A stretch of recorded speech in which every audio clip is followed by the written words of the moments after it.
सर्वांना नमस्कार. स्वागत आहे आपलं मराठी चातुर्य कथा या यूट्यूब चॅनलवर.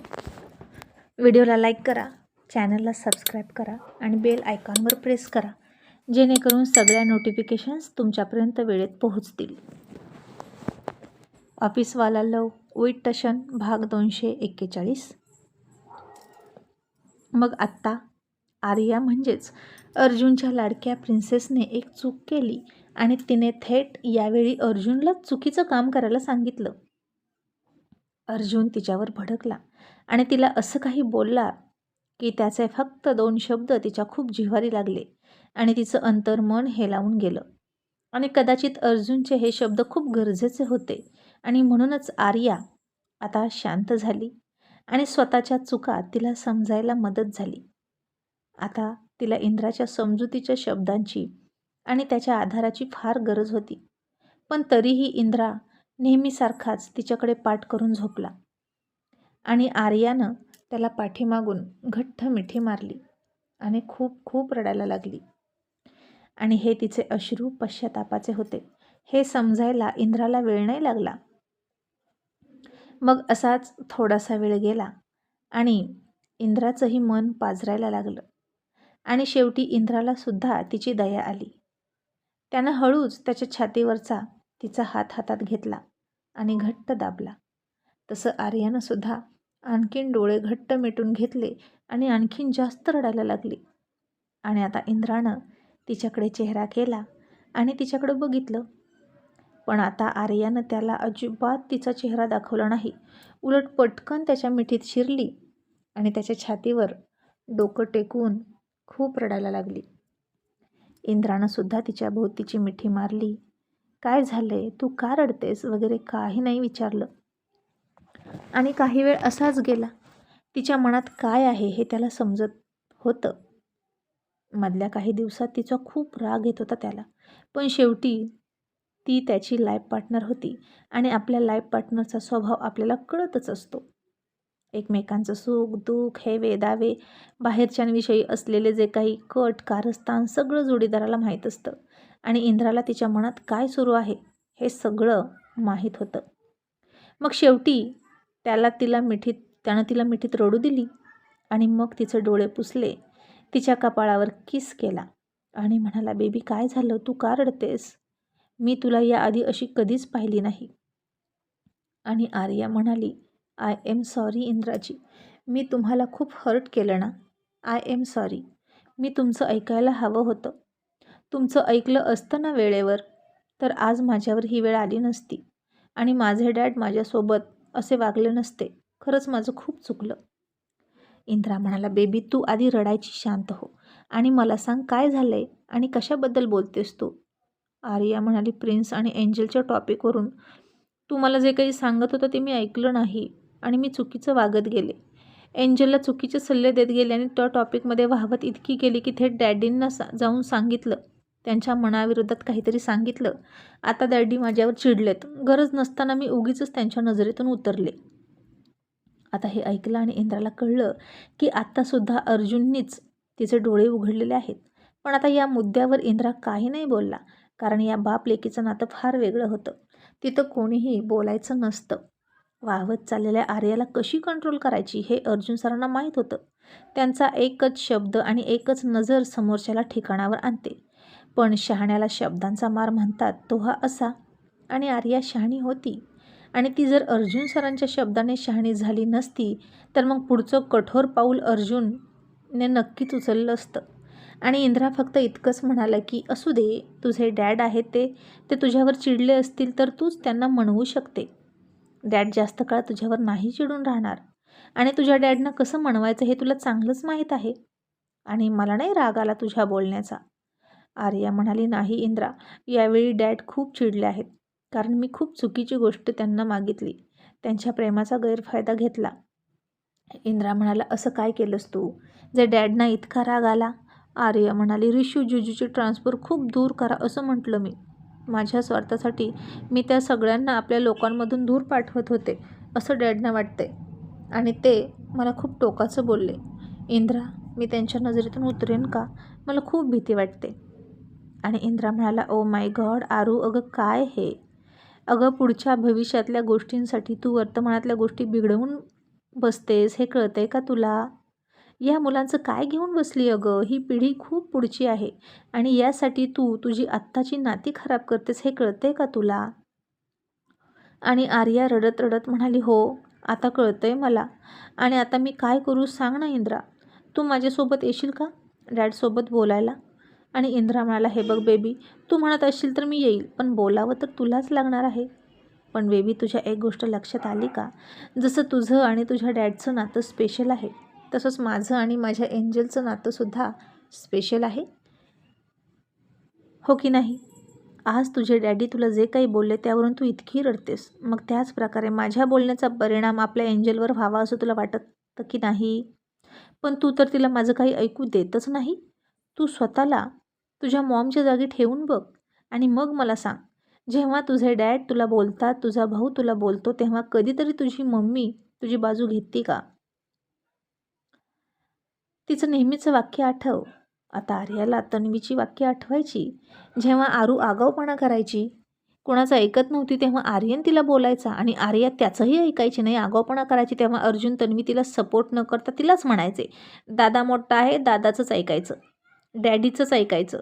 आणि अर्जुन म्हणायचा मॉमचं ऐकायचं. अशा प्रकारे ती लहान होती घरात आणि सगळ्या बाजूने तिला सगळ्यांचा समान धाक राहायचा. असं नाही की एकाची लाडकी आहे म्हणून दुसऱ्यानं तिच्याकडे पूर्ण दुर्लक्ष करायचं. आणि फॅमिलीमध्ये प्रत्येकाचा प्रत्येकावर असा समान धाक प्रेम असतं. आर्या मात्र इथं चुकत होती. इंद्राचं ऐकायचं नाही, फक्त माझं ऐकायचं ते असं एंजलला सांगायची. पण आता कसं का असेना थोड्या वेळापुरती असो किंवा लॉंग टाईम तिला उपरती आली होती. ती रडत होती आणि आय एम सॉरी इंद्रा, माझं चुकलं असं म्हणून ती रडत होती. मग इंद्रानं तिला आणखीन मिठीत घेतली आणि तिला लगेच माफ करून टाकलं आणि म्हणाला, बेबी आत्ताच मुलांमध्ये इंटरफेअर करू नकोस. माझी एवढं गोष्ट ऐकशील का? मान्य आहे तुझा तुझ्या भाच्यावर हक्क आहे, पण राईट टाईम आल्यावर तू बोल ना, नक्की बोल. हवं तर तेव्हा मी तुला सपोर्ट करेल, पण आता नको प्लीज. मुलांच्या वाढीवर त्यांच्या मनावर परिणाम होतो या सगळ्याचा. आणि आर्या म्हणाली, ठीक आहे, मी आता काही बोलणारच नाही इंद्रा. आणि मग दुसऱ्या दिवशी तिने एंजलला सुद्धा सांगितलं, यापुढे स्कूलमधल्या गोष्टी स्कूलमध्ये ठेवायच्या, त्या घरी बोलायच्या नाहीत आणि कोणाशीही विनाकारण वैर धरू नको. पण आता कसं असतं ना, लहान मूल म्हणजे कोरीपाटी असतं, त्यांच्या मनावर जे लिहिलेलं असतं तेच उमटतं. आणि आत्तापर्यंत आर्यानं जे सांगितलं होतं, जी आक्रमकता कुहूविषयी जो द्वेष एंजलच्या मनात पेरला होता, तो आता हळूहळू उगवत होता. आणि आता ते सहजासहजी पुसलं जाणार नव्हतं. आणि आत्ता आर्यानं सपोर्ट करो अगर न करो, एंजल मात्र आता तडकाफडकी वागत होती. शेवटी आर्याचीच मुलगी होती आणि तन्वीची नात होती. त्या दोघीतल्या स्वभावातला सडेतोडपणा, भडकपणा तिच्या स्वभावात आलाच होता. आणि आता ती आर्याला काही सांगत नव्हती, पण तिच्या मनातच स्कूलमध्ये राहायची. मग आता आर्या अर्जुनची माफी मागण्यासाठी पुन्हा देसाई मेन्शनमध्ये एका संडेला गेली. आणि आज या प्रिन्स आणि प्रिन्सेसचं वेगळंच काहीतरी सुरू होतं.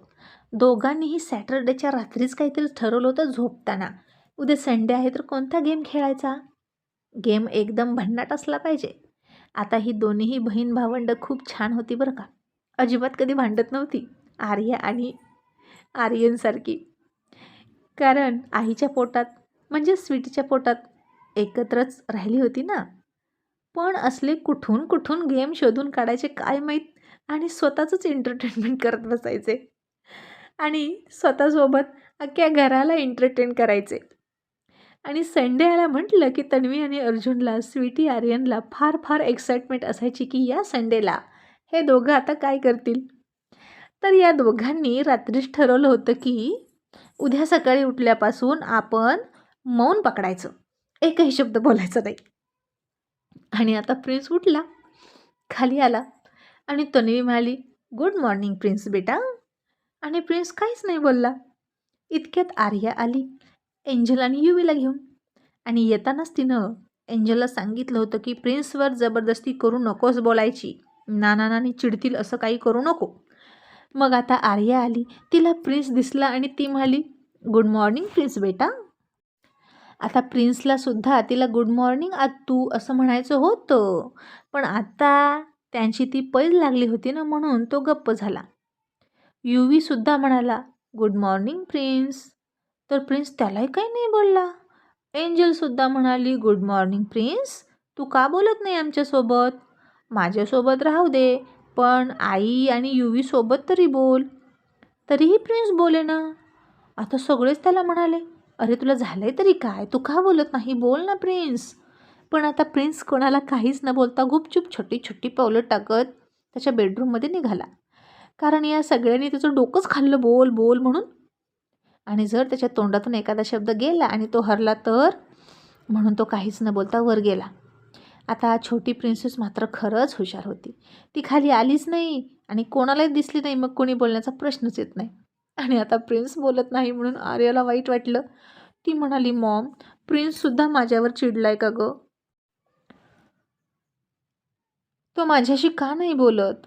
आणि तन्वीवाली आरू, आता मी काय सांगू तुला? तू मोठ्या लोकांसोबतच लहान मुलांच्या मनातून सुद्धा उतरायला लागलीस.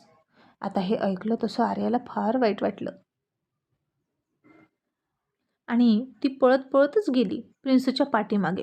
त्याला उचलून घेतला आणि प्रिन्स बेटा, माझ्याशी का नाही बोलत? तू चुकली, सॉरी, यापुढे मी नाही चुकणार, आय एम सो सॉरी, असं म्हणून त्याला जवळ घ्यायची, मिठीत घ्यायची, मिठीत आवळायची. आणि आता प्रिन्स मनातून म्हणायचा, आतू सोड. त्याला गुदमरायला लागलं होतं तिच्या मिठ्यांनी. आणि मनातल्या मनात डोक्यावर हात आपटून घ्यायचा आणि म्हणायचा, हो, आता हिला कसं सांगू मी? आणि आता तरीही प्रिन्स फार धीराचा होता, काही बोलला नाही.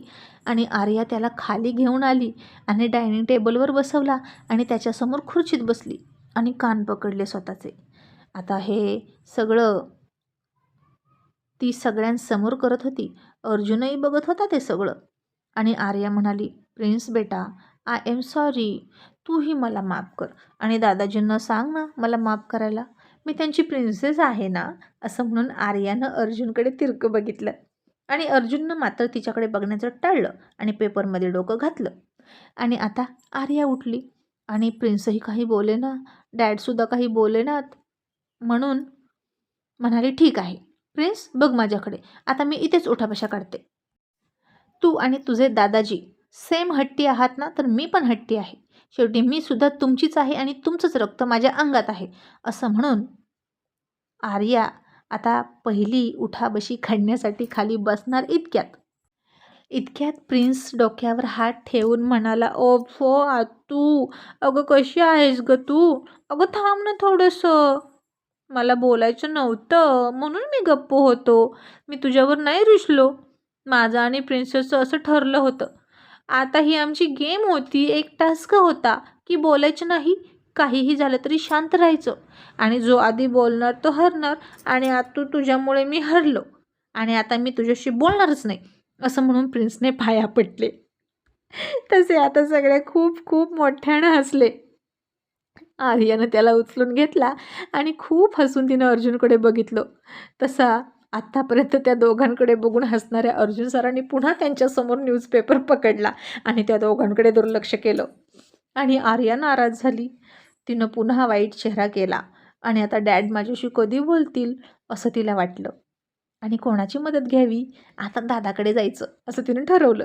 आणि इकडे एंजल पुन्हा प्रिन्सच्या मागे लागली आणि त्याला म्हणाली, प्रिन्स, मी पण तुझ्यासोबत खेळू का हा गेम? आपण पुन्हा स्टार्ट करू. आणि प्रिन्सेस म्हणाली, एंजल, अगं तो तर तुझ्यासोबत हा गेम नेहमीच खेळतो की, तो तुझ्याशी बोलतच नाही. तसे पुन्हा सगळे हसले आणि प्रिन्स त्याच्या खोलीत निघून गेला. आणि एंजलला खूप वाईट वाटलं.